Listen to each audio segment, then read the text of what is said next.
গাছপালা লাগালেই হয় না, প্রচুর খাটনির পিছনে, জল সার দেওয়া, প্রচুর খাটনি।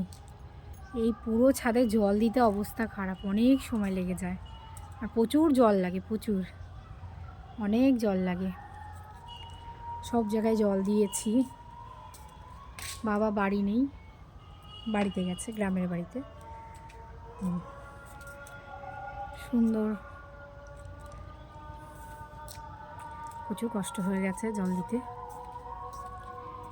এই ফুলটা ফুটে গেছে, এত সুন্দর কালার এসেছে না, কালার দেখে মনটা ভালো হয়ে যাচ্ছে। দারুণ কালার, দারুণ কালার। গোলাপটাও খুব সুন্দর। আর একটা জিনিস, এগুলো সব স্ট্রবেরির ডাল বেরিয়েছে, এখানেও বেরিয়েছে, নিচেও বেরিয়েছে। এগুলো সব চারা, এখানে ডালগুলো তুলে দিয়েছি যাতে ভিতরে গিয়ে চারা হয়।